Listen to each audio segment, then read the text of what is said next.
Hello, in this video we are going to study viral envelopes and enzymes. ठीक है, अगर हम बात करेंगे कि जो वायरस के रिप्रोडक्शन है, ठीक है, वायरस के रिप्रोडक्शन की बात करेंगे और वायरस में आपके उसके जो जीनोम है, ठीक है, उसका जीनोम का नेचर क्या है, it can be DNA, it can be RNA, उस सब के बारे में बात करेंगे और फिर एग्जांपल्स को थोड़ा सा स्टडी करेंगे कि जो वायरसेस हैं जो उनमें किस किस में कौन सा जेनेटिक मटेरियल है, ठीक है, और थोड़ा सा भी क्या क्या डिजीज़ कॉज करते हैं, थोड़ा थोड़ा सा किसी किसी के बारे में ऐसी देखेंगे ताकि पता हो कि एटलीस्ट करते क्या है ना, जिस नाम नाम ना पता हो। तो बात करते हैं आपके वायरल एनवलप्स की। ठीक है, तो वायरल एनवलप्स देखो, हमें पता है आपका जो वायरस वो क्या है, जनरली न्यूक्लियो कैप्सिड। ठीक है, वायरसेस दो टाइप के होते हैं, एक तो नेकेड होंगे और एक एनवलप्ड होंगे। जो नेकेड होंगे उसमें सिर्फ न्यूक्लियो कैप्सिड होगा, न्यूक्लियो कैप्सिड, ठीक है, और जो आपके एनवलप्ड होंगे उनमें न्यूक्लियो कैप्सिड के अराउंड, ये आपका कैप्सिड हो गया लेट, उस कैप्सिड के अराउंड क्या होगा, एक मेम्ब्रेनस एनवलप होगा, ठीक है, जो लिपिड्स कार्बोहाइड्रेट्स का बना होगा। ठीक है, तो उस जो एनवलप्स है उसकी बात करते हैं थोड़ी सी। तो ये जो एनवलप है ये फॉर्म कैसे होता है जनरली एनिमल वायरसेस में। आपका क्या होता है कि वो जो प्लाज्मा मेम्ब्रेन होती है जो होस्ट सेल की है ना, या फिर जब आपके न्यूक्लियस में जा रहा है ना, तो वहाँ पे न्यूक्लियर मेम्ब्रेन होगी, तो उसका ही एक पार्ट ये फॉर्म ले लेता है ना, एक्वायर कर लेता है। तो ये उसकी प्लाज्मा मेम्ब्रेन या फिर उसकी न्यूक्लियर मेम्ब्रेन का एक पार्ट होता है। तो और ये तो ऑलरेडी इसके अंदर आपके फिर क्या होंगे, जो होस्ट सेल के लिपिड्स हैं उसके कार्बोहाइड्रेट्स वो इसके अंदर एम्बेडेड होंगे, है ना। तो नेक्स्ट टाइम जब उस वायरस को एंटर करना होगा उस होस्ट सेल में, क्योंकि होस्ट सेल स्पेसिफिक होते हैं ये, है ना, तो उन्हें आसानी होगी क्योंकि कंपोजिशन तो वही है ना आपका प्लाज्मा मेम्ब्रेन का। तो सेल उसे इजीली रिकॉग्नाइज कर लेगा और उसे अंदर आने देगा, है ना, because they are selectively permeable. तो और दूसरी बात क्या होती है कि ये जो आपके एनवलप हैं, इन एनवलप के ऊपर सर्टेन प्रोटीन्स प्रेजेंट होते हैं जिन्हें हम क्या कहते हैं, स्पाइक प्रोटीन्स।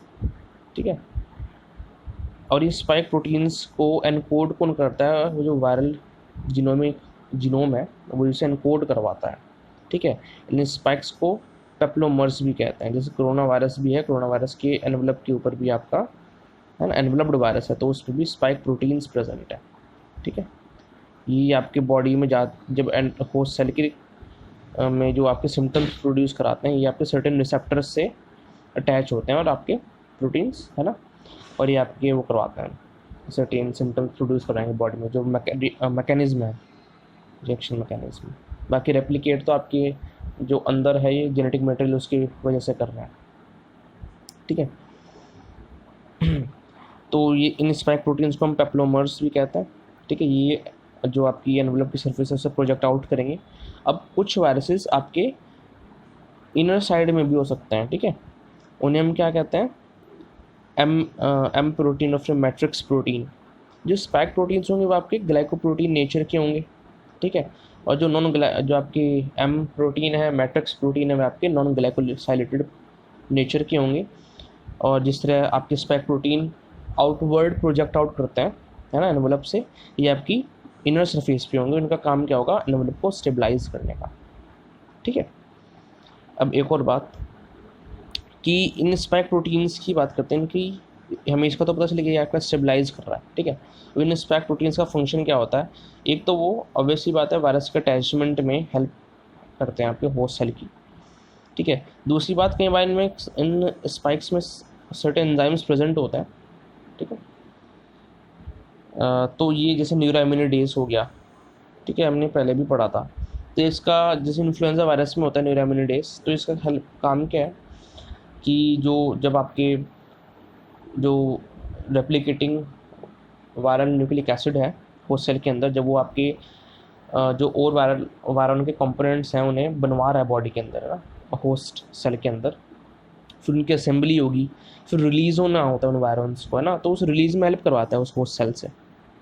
ठीक है, और किसी किसी स्पाइक में हीमाग्लूटिनिन प्रोटीन होता है, ठीक है, तो हीमा पता चलता है ब्लड से कुछ रिलेटेड होगा, तो वो क्या करते हैं हीमाग्लूटिनिन प्रोटीन्स, ये आपके जो आरबीसीज की मेम्ब्रेन है, ठीक है, उनसे अटैच करवाने में वायरस को हेल्प करेंगे, और अल्टीमेटली क्या रिजल्ट होगा, आरबीसीज एग्लूटिनेट कर जाएंगी, मीन्स क्लम्प कर जाएंगी, थक्का जम जाएगा खून का, ठीक है, उसमें हेल्प करती हैं। और जैसे इन्फ्लुएंजा वायरस है, इन्फ्लुएंजा वायरस में भी आपका जनरली पहले ये वाली बात होती थी कि जो वायरसेस हैं, ठीक है, पता है कि भाई होस्ट सेल के अंदर ही रेप्लिकेट करेंगे, तो आपका एंजाइम्स का क्या काम है ना। तो पहले सोचा जाता था कि सारे के सारे वायरॉन्स में जो एक्स्ट्रा सेलुलरली हैं सब में ही आपका एंजाइम नहीं होता, एंजाइम सिस्टम, ठीक है, बट पता चला धीरे धीरे कि होता है, कुछ कुछ एंजाइम्स होते हैं, जैसे इन्फ्लुएंजा के अंदर न्यूरोइम्यूनिडेज होता है, एक तो हम काम देख चुके इसका, हेल्प किसके अंदर होती है आपको न्यूरोइम्यूनिडेज की, आपके उसके अंदर क्या कहते हैं क्या वायरॉन्स की रिलीज़ करवाने में होस्ट सेल से। दूसरा काम क्या है कि ठीक है, जैसे ये तो आपके जो एनवलप है ना, ये फिर कैप्सिड है उससे एसोसिएटेड है, जो हमने अभी पढ़ा ना, हमने अभी पढ़ा था स्पाइक प्रोटीन्स पे आपका एंजाइम प्रेजेंट होता है न्यूरोइम्यूनिडेज। अच्छा, अब कुछ एंजाइम्स, बट ये हमेशा आपके देखो एनवलप पे या फिर कैप्सिड पे मिलेंगे, ठीक है। अब क्या बात हो सकती है कि कुछ एंजाइम्स आपके कैप्सिड के अंदर भी हो सकता है, for example RNA dependent RNA polymerase, ठीक है। अब हमें पता है कि जब ये फॉर एग्जांपल इसका जेनेटिक मेटेरियल आरएनए है किसी वायरस का, ठीक है, अब वो जाएगा तो होस्ट सेल के अंदर, फिर वहाँ पे आरएनए टेम्पलेट ढूंढेगा, है ना, उस पर आपका आरएनए सिंथेसाइज होंगे और, ठीक है। अब इस प्रोसेस को जैसे ना बढ़ावा देने के लिए, है ना, कैटलाइज करने के लिए जो एक एंजाइम प्रेजेंट होता है किसी किसी में, जैसे आपका आरएनए डिपेंडेंट आरएनए पॉलीमरेज, ठीक है, तो वो जैसे इन्फ्लुएंजा वायरस है उसके अंदर प्रेजेंट है आपका उसका जो जेनेटिक मटेरियल है, तो जेनेटिक मटेरियल पे है आपका, तो ऑब्वियसली बात हुआ कैप्सिड के अंदर होगा, है ना, तो वहाँ पे एंजाइम होता है आरएनए डिपेंडेंट आरएनए पॉलीमरेज। तो उसका काम क्या है, आरएनए से आरएनए मतलब आरएनए को सिंथेसाइज करवाना जब वो सेल के अंदर जाएगा टेम्पलेट पे, ठीक है। बट इतनी ज़रूर बात है, ये वायरस जो एंजाइम सिस्टम हमने शुरुआत में ही पढ़ा था, एंजाइम सिस्टम लैक करते हैं, क्योंकि बहुत सारे एंजाइम चाहिए ना, स्टिल उसे टेम्पलेट चाहिए, उसे स्टिल होस्ट सेल चाहिए आपका फुली रेप्लिकेट करने के लिए ना, पूरी मशीनरी जो आपके और भी प्रोटीनेशियस जो कंपोनेंट जैसे कैप्सिड बनवाना है, फिर एनवलप लेना होगा ना, वो आपको होस्ट सेल से ही मिलेगा, और जो फुली रेप्लिकेशन होगा इसका, तो ये स्टिल ट्रू मेटाबॉलिज्म को लैक करते हैं, and they can not reproduce independently of living cells, ठीक है। देखो ये बात लिखी है कि दे मे कैरी ना, they may carry one or more enzymes essential to the completion of life cycle like RNA dependent RNA polymerase, है ना, जो इसे कैटलाइज करता है RNA सिंथेसिस को, ठीक है। फिर आपका आता है वायरल जीनोम्स, हमने वायरस के एनवलप की बात कर ली है ना, न्यूक्लिक जो कैप्सिड होती है, कैप्सिड की बात भी होगी हमारी, तभी हमने हेलिकल कैप्सिड सिमेट्री पढ़ी है ना, हमने एक्कोसाहेड्रल पढ़ी है, हमने कॉम्प्लेक्स सिमेट्री पढ़ी है, ठीक है। वायरल के एनवलप्स की बात हो गई है, अब हम बात करते हैं वायरल की जेनेटिक मटेरियल की, जीनोम। तो इट कैन बी डीएनए और इट कैन बी आरएनए, ठीक है, वो आपका डीएनए भी हो सकता है और आरएनए भी हो सकता है, और वो आपका it can be double stranded और सिंगल स्ट्रैंडेड, ठीक है, ये आपके डबल स्ट्रैंडेड भी हो सकते हैं और सिंगल स्ट्रैंडेड भी हो सकता है, ठीक है। और उसके बावजूद भी, ठीक है, अब ये क्या है, अगर हम बात करें कि एनिमल वायरसेस जो है, एनिमल वायरसेस में आपके चारों टाइप्स के जेनेटिक मटेरियल मिलेंगे, मैं है ना, मीन्स जैसे single stranded and double stranded DNA, single stranded and double stranded RNA, animal viruses में आपको सब टाइप के मिलेंगे। प्लांट्स वायरसेस में काफ़ी कॉमन होता है सिंगल स्ट्रैंडेड आरएनए, ठीक है, ये नहीं है कि बिल्कुल ही नहीं मिलेंगे, बट कॉमन मोस्ट कॉमन क्या है, सिंगल स्ट्रैंडेड आरएनए, और ज़्यादातर बैक्टीरियल वायरसेस में डबल स्ट्रैंडेड डीएनए होता है, ठीक है। तो एनिमल वायरसेस में चारों टाइप के मिल जाएंगे, मोस्टली प्लांट्स में आपके सिंगल स्ट्रैंडेड आरएनए जीनोम मिलेगा, और मोस्ट बैक्टीरियल वायरसेस में भी आपको डबल स्ट्रैंडेड डीएनए मिलेगा, ठीक है। एक तो ये हुआ। अब अगर हम सिर्फ डीएनए वायरसेस की बात करें, ठीक है, तो उसमें डबल स्ट्रैंडेड हो सकता है, सिंगल स्ट्रैंडेड हो सकता है, और हर एक डबल स्ट्रैंडेड और सिंगल स्ट्रैंडेड जो है वो लीनियर भी हो सकता है ना। It can be double stranded और सिंगल स्ट्रैंडेड, ठीक है। अब ये आपका लीनियर भी हो सकता है, सर्कुलर भी हो सकता है, और ये भी आपका लीनियर भी हो सकता है और सर्कुलर भी हो सकता है, ठीक है। अब इन डीएनए वायरसेस में, ठीक है, ज़्यादा कॉमन क्या होगा, डबल स्ट्रैंडेड, ठीक है। कुछ में सिंगल स्ट्रैंडेड भी होता है, बट कॉमन क्या है, मोस्ट डीएनए वायरसेस क्या यूज़ करेंगे, डबल स्ट्रैंडेड जीनोम, ठीक है। और अब जो मैंने बात बताई कि लीनियर होता है और सर्कुलर भी हो सकता है। अब जैसे फॉर एग्जांपल ई कोलाई को जो इन्फेक्ट करता है, ई कोलाई आपका एक बैक्टीरियल सेल है, ठीक है, उसे बहुत सारे T1 फेजेस भी इन्फेक्ट करते हैं, T5 फेज भी करता है ना, सर्टेन कॉलीफेजेस होते हैं, लैम्डा फेजेस भी होते हैं, ठीक है। तो है एक ही होस्ट सेल, ठीक है, बट उसे डिफरेंट डिफरेंट टाइप्स के वायरस इन्फेक्ट कर रहे हैं, ठीक है। तो उनमें जो लैम्डा फेज होता है उसमें एक खासियत होती है कि उसका जब वो एक्स्ट्रा सेलुलरली है, बाहर है, तो उसका लीनियर जेनेटिक मटेरियल है, लीनियर जीनोम है ना। बट जब वो होस्ट सेल में एंटर कर जाता है तो वो सर्कुलर फॉर्म में उसे कन्वर्ट कर लेता है, ठीक है। तो डीएनए जीनोम्स के पास ये अवेलेबिलिटी भी होती है, they can switch from one form to another, ठीक है। सर्टेन सब में नहीं होगी, ठीक है, सब नहीं करेंगे मतलब ये। तो जैसे ई कोलाई को जो लैम्डा फेज करता है, इनफैक्ट उसमें ये वाली एबिलिटी है कि एक्स्ट्रा सेलुलरली जब है तो उसका जेनेटिक मटेरियल है वो लीनियर फॉर्म में है, होस्ट सेल में एंटर करने के बाद वो सर्कुलर फॉर्म में कन्वर्ट कर लेता है उसे, ठीक है। एक अनदर इम्पॉर्टेंट कैरेक्टरिस्टिक फीचर क्या है डीएनए वायरसेस का, कि जैसे हमें पता है डीएनए में आपके एडेनिन, ग्वानिन, थायमिन और साइटोसिन, ठीक है, ये आपके जो नाइट्रोजनस बेसिस होते हैं, ठीक है। तो इनके अंदर क्या होता है कि जो नाइट्रोजनस बेस होता है, इनका कैरेक्टरिस्टिक फीचर है वो अनयूजुअल टाइप का होता है। फॉर एग्जांपल T1 फेजेस जो फिर हमने बात करी ई कोलाई को इन्फेक्ट करते हैं, ठीक है, उनके अंदर साइटोसिन होने की बजाय 5 हाइड्रोक्सी मिथाइल साइटोसिन है, ठीक है। तो आपका नाइट्रोजनस बेस अनयूजुअल है, ये आपका कैरेक्टरिस्टिक फीचर है, मतलब आपको डीएनए वायरसेस में मिलेगी ये वाली बात कि कोई ना कोई नाइट्रोजनस बेस अनयूजुअल है, ठीक है। अब हम बात करते हैं RNA viruses, they can be double stranded और they can be single stranded, और सिंगल स्ट्रैंडेड ज़्यादा कॉमन होंगे, ठीक है। फिर हम बात करते हैं, अच्छा देखो अब जो सिंगल स्ट्रैंडेड आरएनए है, ठीक है, अब यहाँ पे समझना कि हमें पता है जब वो होस्ट सेल के अंदर जाएगा तो आरएनए जो होगा, जेनेटिक मटेरियल होगा, वो आपका एमआरएनए फॉर्म करेगा बाय ट्रांसक्रिप्शन, ठीक है। फिर वो एमआरएनए क्या फॉर्म करेंगे, प्रोटीन्स फॉर्म करेंगे, है ना, तब जाके बॉडी में वर्क होगा, उस होस्ट सेल में वर्क होगा जो भी करवाना है, ठीक है, जो उसके कंपोनेंट्स बनवाएंगे ये। अब क्या होता है, कुछ आरएनए में कुछ आरएनए होते हैं, उन्हें वो होते हैं कुछ तो पॉजिटिव स्ट्रैंड और कुछ होंगे नेगेटिव स्ट्रैंड, ठीक है। पॉजिटिव स्ट्रैंड में क्या होगा, प्लस सेंस कहें, फिर पॉजिटिव सेंस कहें, पॉजिटिव स्ट्रैंड कहें, ठीक है। उसमें क्या होगा कि आपका जो आरएनए है वो जो वायरल एमआरएनए फॉर्म करेंगे उससे आइडेंटिकल होता है, ठीक है। अब ये आइडेंटिकल होगा अगर वायरल एमआरएनए के, तो क्या होगा, जैसे वो होस्ट सेल में गया तो अब उसके पास उसे वो सीधा क्या प्रोसेस करेगा, इमीडिएटली प्रोटीन्स बनवाएगा, क्योंकि उसकी ऑलरेडी जो जीनोम है वो वायरल आरएनए से आइडेंटिकल है, ठीक है। तो उसे टाइम नहीं लगेगा पहले वायरल एमआरएनए बनवाने में, ठीक है। नेगेटिव स्ट्रैंड में क्या होता है, ये इसके कॉम्प्लीमेंट होता है, तो फिर आपको पहले ये बनवाना पड़ेगा वायरल एमआरएनए, फिर जाके प्रोटीन्स का फॉर्मेशन होगा, ठीक है। तो दे can B positive strand, single stranded RNA can be positive strand और नेगेटिव स्ट्रैंड, ठीक है। तो आप पॉजिटिव स्ट्रैंड इमीडिएटली आपकी प्रोटीन की प्रोडक्शन करवाएंगे, प्रोटीन सिंथेसिस करेंगे होस्ट सेल में, और आपके नेगेटिव स्ट्रैंड को पहले एमआरएनए में कन्वर्ट होना होगा, फिर आपका प्रोटीन सिंथेसिस होगा, ठीक है।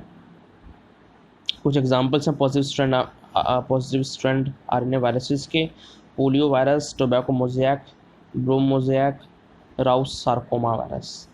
और कुछ एग्जांपल्स हैं नेगेटिव स्ट्रैंड वायरसेस के, rabies, mumps, measles, influenza virus, ठीक है। देखो ये दोनों आपके हेलिकल हैं, टोबैको हमने ऊपर पढ़ा है आपका, पहले जो पढ़ा था हमने पहली वीडियोस में। टोबैको आपका हेलिकल सिमेट्री का और आपका इन्फ्लुएंजा भी हेलिकल सिमेट्री कैप्सिड की। ठीक है, टोबैको आपका नेकेड होता है और ये आपका इन्वेलप्ड होता है। और एक और बात हमें डिफरेंस क्या पता चला कि आपका पॉजिटिव सेंस है, पॉजिटिव स्ट्रैंड का हो, पॉजिटिव सेंस का हो, या फिर प्लस स्ट्रैंड का हो, है ना। और इन्फ्लुएंजा वायरस आपका नेगेटिव स्ट्रैंड है, ठीक है, फिर माइनस स्ट्रैंड का है, फिर नेगेटिव सेंस का है, एक ही बात है सारी। अब यहाँ पे हम देखो ये आपके न्यूक्लिक एसिड टाइप दे रखा है, ठीक है, और फिर न्यूक्लिक एसिड उस स्ट्रक्चर दे रखा है, ठीक है, और सर्टेन एग्जांपल्स दे रखे हैं। तो आपका जैसे डीएनए है, डीएनए में सिंगल स्ट्रैंडेड में लीनियर भी है, सर्कुलर भी है, डबल स्ट्रैंडेड में भी लीनियर है ना। आपके विद सिंगल लीनियर में भी आपका विद सिंगल चैन ब्रेक्स, ठीक है, या फिर क्रॉस लिंक्ड एंड्स प्रेजेंट है, ठीक है, या फिर क्लोज्ड सर्कुलर टाइप। तो सबके एग्जांपल्स दे रखे हैं कौन कौन से वायरस में कौन कौन सा जेनेटिक जीनोम होता है कि किस टाइप का, ठीक है। ऐसे आपका आरएनए में भी बता रखा है इन्होंने, ठीक है। तो कुछ कुछ को हम देख लेते हैं कि ऐसी फॉर नॉलेज कि क्या क्या है। जैसे जैसे आपका पार्वो वायरसेस है, ठीक है, ये आपको पार्वोविरिडे फैमिली से है, और इसमें आपके इस फैमिली में आपको बहुत सारे वायरसेस मिलेंगे, है ना, पार्वो वायरसेस के नाम से। सब में पार्वो वायरसेस तो होगा ही नहीं। जैसे कैनाइन पार्वो वायरस जो होता है वो आपका डॉग्स के अंदर होता है ना, या फिर पार्वो वायरस B19 जो होता है वो आपका ह्यूमंस के अंदर होता है, ठीक है। और जो कैनाइन पार्वो वायरस है उसके अंदर आपका उनकी जो गैस्ट्रोइंटेस्टाइनल ब्लीडिंग हो जाती है, तो काफ़ी कंटेजियस वायरस है और कंटेजियस है। और जो पार्वो वायरस B19 है वो आपको ह्यूमंस के होता है, उसके अंदर आपको क्या होता है, चीक्स काफ़ी रेड हो जाते हैं। अगर हम बात करें X174, तो ये क्या है आपका, ये आपका ई कोलाई को इन्फेक्ट करता है। ऐसी जो M13 है वो भी आपका बैक्टीरियोफेज है, वो भी आपका ई कोलाई को इन्फेक्ट करता है। इवन जो FD फेज है वो भी आपका एक बैक्टीरियोफेज है जो ई कोलाई को इन्फेक्ट करता है। तो तीनों ही ई कोलाई को मतलब होस्ट सेल सेम है बट, है ना, डिफरेंट डिफरेंट है सारे बैक्टीरियोफेजेस जो ई कोलाई को इन्फेक्ट कर रहे हैं। और ये सारे के सारे क्या है, सर्कुलर, सिंगल स्ट्रैंडेड डीएनए में सर्कुलर, ठीक है। फिर आपका आता है हर्पिस वायरसेस। हर्पिस भी आपकी ऑब्वियसली बात है, जिस तरह पारो वायरसेस था उसके अंदर बहुत सारे पारो वायरस थे, उस तरह हर्पिस वायरसेस है, ठीक है। जो हर्पिस विरिडे फैमिली के अंदर सारे वायरसेस हर्पिस वायरसेस कह देता है। इसके अंदर जैसे आपका हर्पिस सिम्प्लेक्स वायरस है, ये ह्यूमंस में होता है, ठीक है। एक होता है हर्पिस सिम्प्लेक्स वायरस 1, एक होता है हर्पिस सिम्प्लेक्स वायरस 2।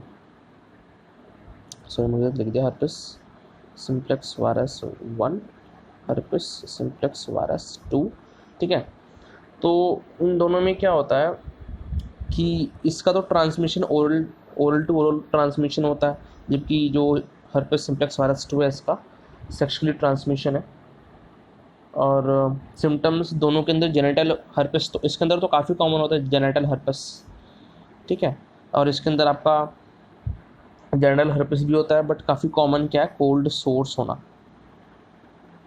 ठीक है। और जो आपका दूसरा वायरस है साइटो मिगेलो वायरस, इसके अंदर क्या होता है, जनरली ह्यूमंस के अंदर कोई सिम्टम्स नहीं होते, बट अगर किसी किसी में होंगे तो आपका फीवर होगा, सोर थ्रॉट होगा, थकान होगी, टायर्डनेस, है ना। और फिर हम बात करते हैं एडिनो वायरस की।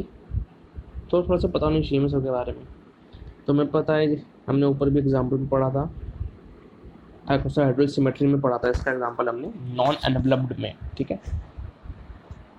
तो ये आपकी जो है सिम्टम्स की अगर हम बात करें ह्यूमंस के अंदर है तो आपका कोल्ड लाइक सिम्टम्स प्रोड्यूस करता है ना, फीवर, निमोनिया, डायरिया और कंजक्टिवा रेड हो जाना, कंजक्टिवाइटिस, ठीक है।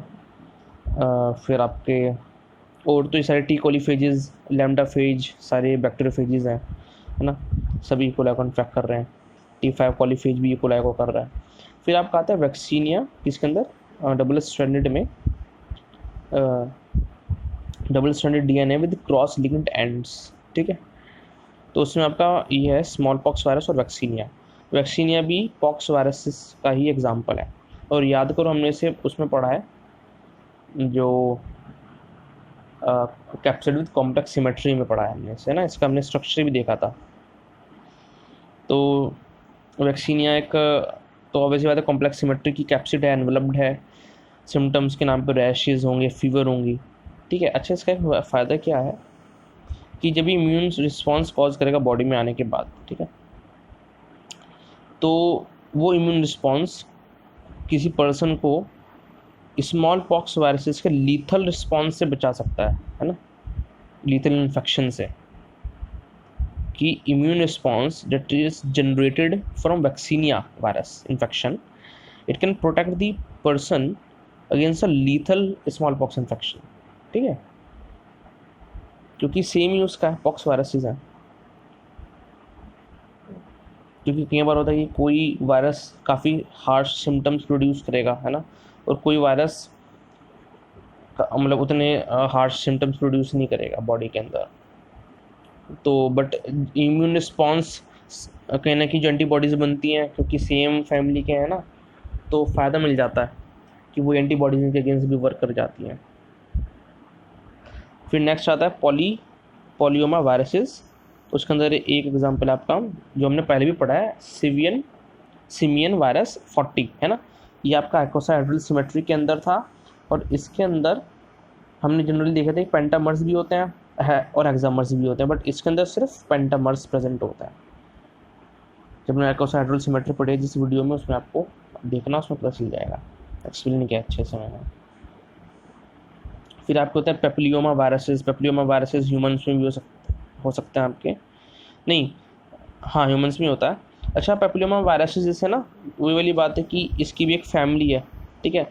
एक फैमिली के अंदर जितने पेपिलियोमा वायरस आ रहे हैं तो उन सबको पेपिलियोमा वायरसेस कह देते हैं।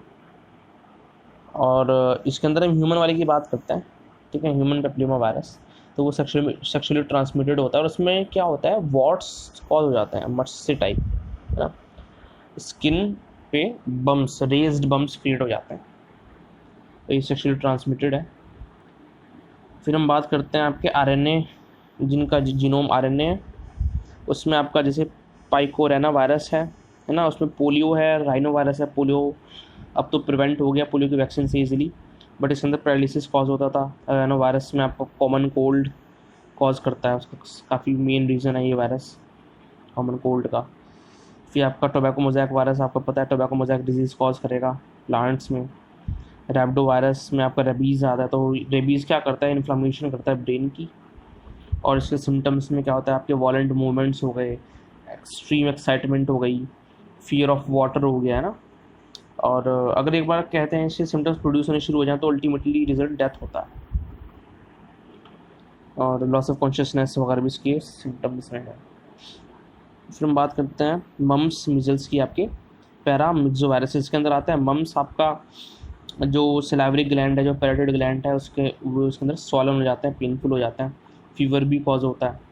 मिजल्स के अंदर आपका कफ कॉज होगा, रनी जो मिजल वायरस है जो आपको मिजल कॉज करेगा, कफ, रनी नोज, इन्फ्लामेड आइज, है ना, फीवर, आपकी स्किन रैश कॉज कर सकते हैं ये, ठीक है। तो ऐसी ऑब्वियसली बात है, बहुत सारे हैं इस तरीके से। तो एक थोड़ा सा हमने इससे लिए कुछ सर्टेन एग्जाम्पल्स पढ़ लिए, थोड़ा सा पता है अब उनके बारे में। अब हम बात करते हैं इस वीडियो का जो लास्ट टॉपिक है, वायरस का रिप्रोडक्शन। अब इसकी सबसे पहले लाइन में हम क्या पढ़ेंगे कि हर वायरस का स्ट्रक्चर अलग है, उसका जेनेटिक मटेरियल अलग है, तो वो अपना अपना सेपरेट मैकेनिज्म कई बार यूज़ करते हैं रिप्रोड्यूस करने के लिए होस्ट सेल के अंदर, ठीक है। बट जैसे इसके अंदर हम क्या पढ़ेंगे, सिर्फ जनरल अकाउंट वायरसेस का के रिप्रोडक्शन का, ठीक है, कि जनरली क्या रहता है अगर हम स्पेसिफिकली बात ना करें, ठीक है। तो वायरसेस को सबसे पहले ऑब्वियसली बात है होस्ट सेल में रिप्रोड्यूस करेंगे, तो होस्ट सेल से अटैच होना होगा, तो पहला काम अटैचमेंट का है ना। उसमें सर्टेन स्पाइक प्रोटीन्स हेल्प कर सकते हैं जो एनवेलप्ड होंगे, जो नहीं होंगे उसमें कैप्सिड के थ्रू ही होगा, रिसेप्टर प्रेजेंट होता है कैप्सिड पे भी, ठीक है। दूसरी बात क्या है, अब कोई तो एनवेलप्ड होगा, कोई नेकेड होगा। जो एनवेलप्ड होगा वो एनवेलप तो बाहर ही रह जाता है मेनली। जो आपका अटैचमेंट के बाद जो आपका न्यूक्लियर कैप्सिड की बात करता है, कुछ तो कैसे होगा कि कुछ तो अपने कैप्सिड समेत एंटर कर जाएंगे, है ना। कुछ क्या होगा, सिर्फ कैप्सिड को बाहर छोड़ देंगे और जेनेटिक मटेरियल एंटर कर जाएगा बस उसके अंदर, होस्ट सेल के अंदर, ठीक है। और जैसे आपका जेनेटिक मटेरियल, चाहे दोनों तरीके से, जब भी आपका जेनेटिक मटेरियल साइटोप्लाज्म में आएगा तो वहाँ पे वही है, वो आपके पहले ट्रांसक्रिप्शन होगा, देन ट्रांसलेशन होगा, है ना। ट्रांसलेशन होने पे वायरल प्रोटीन्स फॉर्म होंगे, वायरल के कंपोनेंट्स फॉर्म होंगे, फिर उन वायरॉन्स के कंपोनेंट्स की असेंबली होगी। असेंबली होने के बाद ये, है ना, जैसे इसमें तो यहाँ पे देखो इन्होंने असेंबल करा लिए कंपोनेंट्स, है ना। अब उसकी असेंबली हो गई, तो पूरे पूरे वायरॉन्स बन गए। अब ये जो होस्ट सेल्स रिलीज होंगे, they can release by using lysis, है ना, सेल को ख़त्म कर देना, बिल्कुल ही बर्स्ट कर देना।